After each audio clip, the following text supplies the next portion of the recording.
1 minute हा decision तुम्हाला surprise देऊ शकतो. टीम इंडिया, नवीन कॅप्टन, मोठमोठे प्लेयर्स बाहेर आणि 2026ची सुरुवात थेट न्यूझीलंड विरुद्ध.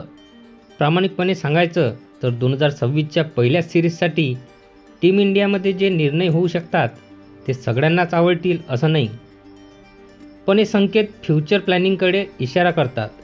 11 जानेवारीपासून भारत विरुद्ध न्यूझीलंडमध्ये 3 वनडे मॅचेस होणार आहे. टीम इंडिया 7 तारखेला वडोदरा पोहोचू शकते आणि 3 दिवस तयारी करेल अशी चर्चा आहे. म्हणजे क्लिअरली ही कॅज्युअल सिरीज असण्याची शक्यता कमी आहे. मी स्वतः समजलो होतो की KL राहुलच पुढे चालू राहील, पण सध्या जे संकेत आहेत, शुभमन गिलला परत ODI कॅप्टन्सी देण्यात येईल. माझ्या मते हा डिसिजन बोल्ड ठरू शकतो, कारण गिल टॅलेंटेड आहे, काहीच डाऊट नाही, पण कॅप्टन्सी म्हणजे प्रेशर.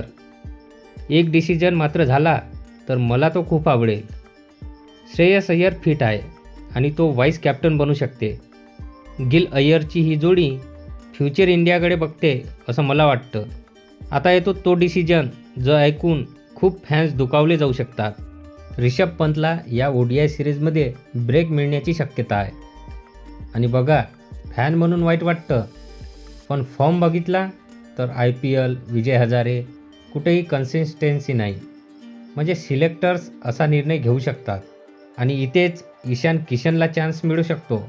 विजय हजारेमध्ये त्याने जे केलं आहे ते इग्नोर करणं सोपं नाही, कारण त्याला T20 वर्ल्ड कपमध्ये तर जागा मिळालीच आहे आणि आता ODIमध्ये सुद्धा मिळाली तर ईशान किशनसाठी आनंदाची बातमी आहे. आता बरेच जण विचारतील, हार्दिक नाही, बुमराह नाही, पण ऑनेस्टली T20 सिरीज आणि वर्ल्ड कप समोर असताना ODIमध्ये रेस्ट देण्याचा डिसिजन होऊ शकतो आणि तो लॉजिकलसुद्धा वाटतो. एक नाव मात्र अजूनही क्वेश्चन मार्क आहे. बरं, एक नाही 2. पहिला ऋतुराज गायकवाड. मागच्या मॅचमध्ये शतक मारलं, पण तो अय्यरच्या जागेवर खेळत होता. आता अय्यर परत आला. आता ऋतुराजला टीममध्ये जागा मिळेल की नाही मिळेल, आणि मिळाली नाही तर त्याच्यावरचा हा खूप मोठा अन्याय असेल. आणि दुसरं नाव म्हणजे मोहम्मद शमी. फॉर्म आहे, विकेट्स आहे आणि एक्सपिरियन्ससुद्धा आहे. मला वाटतं त्याचं नाव टीम इंडियामध्ये सरप्राईज देऊ शकतं. तर ही आहे 2026च्या सुरुवातीला काही प्लेयर जे टीममध्ये येऊ शकतात आणि काही जाऊसुद्धा शकतात.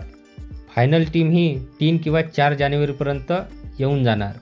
पण तुमचं मत काय आहे? शुभमन गिल योग्य कॅप्टन आहे का? पंतला ब्रेक देणं योग्य ठरेल का? कमेंटमध्ये नक्की सांगा.